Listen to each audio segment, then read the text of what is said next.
할렐루야. 153 저녁기도에 오신 여러분들을 주님의 이름으로 환영하고 축복합니다. 오늘도 귀하고 복된 이 시간, 하나님께서 우리 가운데 신실하게 일하시는 목도를 하는 귀한 시간이 되기를 간절히 소망하겠습니다. 먼저 하나님의 말씀 봅니다. 요한일서 5장 6절에서 8절 말씀까지 보겠습니다. 요한일서 5장 6절에서 8절 말씀입니다. 우리 같이 한 목소리로 다 함께 봉독합니다. 시작. 이는 물과 피로 임하신 이시니 곧 예수 그리스도시라. 물로만 아니요 물과 피로 임하셨고 증언하는 이는 성령이시니 성령은 진리니라. 증언하는 이가 셋이니 성령과 물과 피라. 또한 이 셋은 합하여 하나이니라. 아멘. 산악인들에게 에베레스트 산은 꿈의 산이라고 불려집니다. 에베레스트 산에는 8,000m나 되는 이 봉우리가 있는 산이 14개, 그래서 14좌라고 얘기를 하죠. 근데 이 14개의 봉우리 가운데 각각 그것을 최초로 등정한 사람들의 이름이 기록되어져 있다는 거예요. 그러니까 전 세계의 산악인들은 이 최초의 에베레스트 각 봉우리를 정복한 이름들을 기억하고 또 기념합니다. 물론 두 번째 오른 사람, 세 번째 오른 사람, 그 후에도 도전한 그 사람들이 그곳을 올랐지만 사람들은 두 번째, 세 번째 그 이후에 올라갔던 사람들의 이름은 기억하지 않습니다. 왜 그렇습니까? 최초가 중요하기 때문이에요. 이처럼 사람들이 최초에 열광하는 이유는 무엇일까요? 그것은 최초로 오른 사람들의 수고했고 고생이 있기 때문인 거예요. 아무도 가보지 않은 일, 누구도 가지 않으려고 하는 길을 가기 위해서는 목숨을 걸어야 되고 또한 많은 수고와 많은 어떤 희생이 필요하기 때문이라는 거예요. 그래서 그 사람 덕분에 다음에 그 길을 가는 사람들은 한결 수월합니다. 왜? 그 사람이 걸어간 그 길만 따라가면 되는 거니까요. 그러니까 최초에 오른 사람이 성공한 길을 따라가기만 하면 그거대로 가기만 하면 누구나 성공할 수가 있는 것이죠. 그런데 그 성공의 기간이나 어떤 것은 좀 차이가 있을지는 모르지만 그 길을 걸어가면 성공할 가능성이 무단히 높은 겁니다. 여러분, 믿음의 길도 이와 마찬가지인 거예요. 우리가 믿음의 길을 담대하게 갈 수 있는 이유는 왜 그렇습니까? 예수님께서 먼저 그 길을 걸어가셨기 때문이에요. 예수님께서 십자가 지셨고 승리하셨고 부활하셨습니다. 그래서 우리는 누구나 이 주님 가신 그 길을 따라가기만 하면 우리는 이 믿음의 여정에서 승리할 수 있다는 거예요. 이 사실을 여러분들 꼭 믿으시기를 바랍니다. 그래서 사도 요한은 이 믿음을 뭐라고 말씀하고 있느냐? 주님을 따라가는 것, 즉 주님과의 동행이라고 말씀을 합니다. 이미 이겨둔 싸움, 주님께서 가신 그 승리의 길을 따라가는 것을 믿음이라고 정의를 내리고 있는 거예요. 자, 5절 말씀 보십시오. 예수께서 하나님의 아들이심을 믿는 자가 아니면 세상을 이기는 자가 누구냐?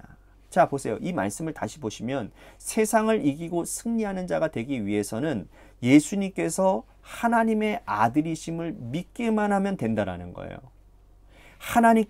예수님께서 하나님의 아들로 이 땅에 걸어가시는 길을 따라가는 자들은 누구나 승리할 수 있다라.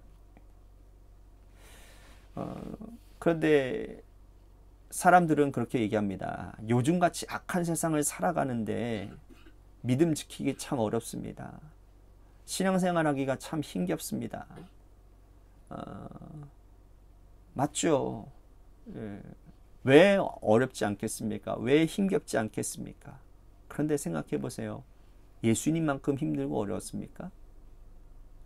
예수님이 이 땅에 오셨을 때 여러분 세상의 권력이 뭡니까? 로마였어요. 여러분 요즘에는요 대통령이요 로마처럼 행동하면요 탄핵 외치면서 대통령 끌어내립니다. 그만큼 자유가 많이 보장되어져 있고 우리의 권리를 마음껏 우리들이 행사할 수 있는 그런 시대란 말이에요. 그런데 로마 시대는 달라요. 절대 권력입니다. 로마의 말이 곧 법이에요. 로마의 말을 따르지 않으면 죽는 겁니다. 여러분, 그러한 권력 안에서 예수님이 모셨어요. 네? 뿐만 아니라 그때 당시에 예수님이 오셨을 때의 종교 권력은 어떠합니까? 유대 종교 지도자들이 잡고 있었어요. 네? 그래서 유대 종교 지도자들의 기득권을 지키기 위해서 이 사람들은요, 별의별 짓을 다 했습니다. 세상 권력과 결탁도 하고 또 자기의 그런 어떤 의도나 자기들의 그런 이권이 침해가 되면 죽이는 일도 서슴지 않았어요. 그 일이 뭡니까? 예수님이 십자가에 못 박히는 일 아니었습니까? 예수님은 스스로 유대인 왕이라고 말했지만 로마는 예수님을 인정하지 않고 십자가에 못을 박았습니다. 종교 권력을 가지고 있는 유대 지도자들은 기득권을 누리기 위해서 예수님이 세상 권력을 고발했습니다. 하지만 예수님은 세상 권력과 종교 권력을 어떻게 하셨어요? 결국에는 이겨내셨어요. 예수님이 그들을 이긴 힘이 무력이 아니었습니다. 사랑이었어요. 예수님께서 종교 권력을 이긴 힘은 거룩이었습니다. 여러분, 사도 요한은요, 예수님께서 이 세상 권력과 종교 권력을 이기고 승리하신 것을 그래서 세 가지로 형상화하고 있는데요. 바로 오늘 우리들이 읽은 말씀 6절에서 8절 말씀 보십시오. 이는 물과 피로 임하신 이시니 곧 예수 그리스도라. 물로만 아니요 물과 피로 임하셨고 증언하는 이는 성령이시니 성령은 진리니라. 증언하는 이가 셋이니 성령과 물과 피라. 또한 이 셋은 합하여 하나니니라. 자, 물은 뭡니까? 예수님께서 공생의 사역을 시작하실 때에 세례 요한에게 세례를 받으셨잖아요. 요단강에서 세례를 받고 올라가실 때에 그때 성령이 비둘기같이 임하면서 하늘의 음성이 들렸죠. 이는 내 사랑하는 아들이요 내가 기뻐하는 자다 라고 말씀을 하십니다. 하나님께서, 성령님께서 왜 이렇게 예수님을 기뻐하셨을까요? 예수님의 세례를 기뻐하셨을까요? 그것은 바로 주님이 겸손하셨기 때문이에요. 여러분, 세례라는 건 뭡니까? 죄인을 구원하는 행위 중에 하나거든요. 그죠? 죄가 없기 때문에 예수님은 세례를 받을 이유가 없어요. 그런데 죄가 없는 하나님의 아들이신 예수님이 사람에게 세례를 받았다? 이것만큼 겸손한 것이 어디 있겠습니까? 예수님께서 세상을 이기신 첫 번째 이유는 바로 겸손이라는 거예요. 자, 두 번째로 피는 뭘까요? 피는 예수님의 사랑이에요. 십자가에서 예수님은 온몸의 피를 다 쏟아내셨어요.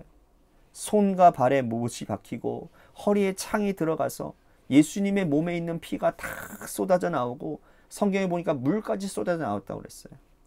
예수님의 피는 사랑이라고밖에 설명할 길이 없는 겁니다. 예수님의 사랑은 피로 형상화되어져 있어요. 여러분, 세속의 권력과 종교의 권력에 주님은 무력으로 대항하지 아니하시고 겸손과 사랑으로 대응하셨다는 거예요. 세 번째, 성령은 뭡니까? 성령은 여러분, 예수님이 사역을 시작하실 때부터 승천하실 때까지 항상 성령님과 동행하셨어요. 사탄에 이끌려서 시험받을 때도 성령님이 예수님을 광야로 내모르셨고 또 예수님이 공생의 3년 내내에 성령님과 동행하셨습니다. 세상 어떤 세속의 권력의 위협 앞에서도 종교 권력의 협박 앞에서도 주님이 그 자신을 지킬 수 있었던 것은 이 거룩한 성령님과 동행하셨기 때문에 가능했다라는 거예요.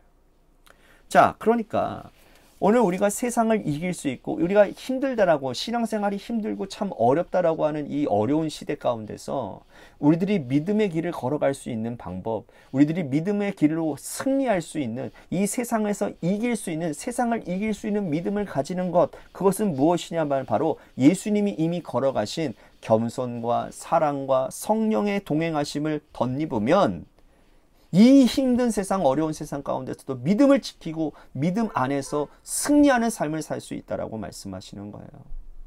여러분, 우리는 이 세상이 악하다고, 이 세상이 힘들다라고 핑계하고 있지만, 그러나 이 말씀을 우리들이 오늘 들었다면, 이 말씀을 여러분들이 여태까지 많이 들었기 때문에 우리는 핑계할 수가 없는 거예요. 핑계가 되지를 않아요. 왜냐하면 예수님께서 물과 피와 성령으로 겸손과 사랑과 성령의 동행하심으로 이 세상을 이겨내신 것을 보여주시기 때문에.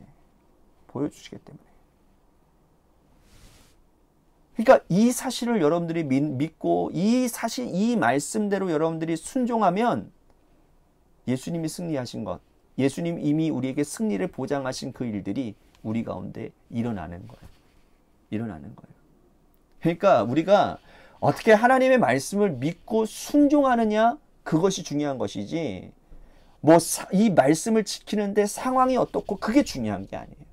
상황이 중요한 게 아니고 이 상황 가운데서 우리들이 어떻게 이 말씀 붙들고 이 말씀대로 살려고, 믿음 가지고 이 말씀대로 살려고 부단히 순종하기에 애쓰냐가 중요한 거예요. 여러분, 사도 요한은요, 이러한 사람들에게 놀라운 축복과 특권을 말씀하고 있어요.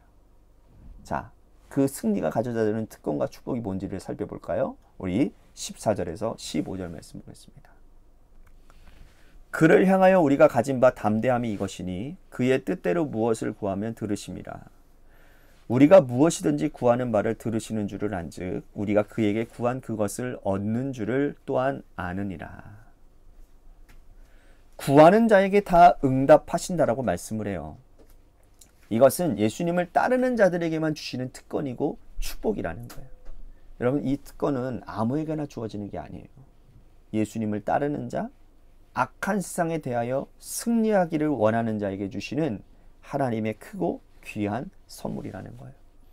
오늘 이 특권과 이 축복이 여러분들에게 충만하기를 축복하겠습니다. 오늘 이 말씀 듣고 이렇게 살아가는 여러분들에게 이미 이것이 주어져 있음을 믿으시기를 바랍니다. 그래서 이 귀한 선물이 이미 우리에게 부어지고 주어졌으니 오늘 우리가 해야 되는 건 뭐예요? 물과 피와 성령을 덧입어서 이 세상 가운데 주님이 걸어가신 그 길을 주님과 동행하는 그 길을 가면 되는 거예요. 오늘 그 일들이 여러분들 가운데 일어날 수 있게 되기를 축복하겠습니다. 오늘 말씀 생각하면서 우리 같이 기도했으면 좋겠습니다. 주님의 자녀답게 주님과 동행하겠습니다. 또한 물과 피와 성령의 능력으로 하나님, 내가 겸손과 사랑과 성령 충만을 통한 거룩함의 행실들이 드러남으로 인해서 내가 속한 그 땅이, 그 환경이, 그 속한 모든 공동체가 변화되어지고 하나님의 나라가 되는 승리케 되어지는 놀라운 은혜가 있게 해주시옵소서. 말씀 생각하면서 우리 같이 교회를 위해서도 이렇게 기도했으면 좋겠습니다. 하나님, 우리 교회가 교회다움을 선포하게 하시고 또한 교회다움을 통하여서 우리가 있는 교회가 하나님 섬기는 모든 영역들 가운데 하나님의 나라가 임하는, 하나님의 통치가 임하는 사도행정적 교회가 되도록 인도해 주시옵소서라고 우리 같이 기도했으면 좋겠습니다. 또 한 가지 우리 같이 기도할 것은 우리 육신의 질병으로 고통당하시는 분들 많이 있습니다. 우리 지민석 현재님의 회복을 위해서, 또한 박우자 권사님 수술 후에 모든 치료 과정과 회복을 위해서, 또한 이상권 지사님의 또한 심장을 보호해 주시고, 또한 우리 김순환 권사님의 심장도 보호해 주시기 위해서 기도했으면 좋겠습니다. 또한 여러분, 차별금지법 시행 이 일들이 절대로 일어나서는 안 되는 것을 여러분들 잘 알고 계실 거라고 생각합니다. 이 일을 위해서 많은 교회들이 지금 계속해서 이 집회 이후에도 계속해서 기도하고 있어요. 우리 교회도 그런 기도하는 일에 동참할 수 있었으면 좋겠고, 마지막으로 여러분들의 삶의 자리와 여러분들의 자녀들을 위해서 기도하시다가 이 시간 돌아가시기를 바라겠습니다. 노래 끝날 때까지 우리 같이 합심하여 기도하도록 하겠습니다. 기도하시겠습니다.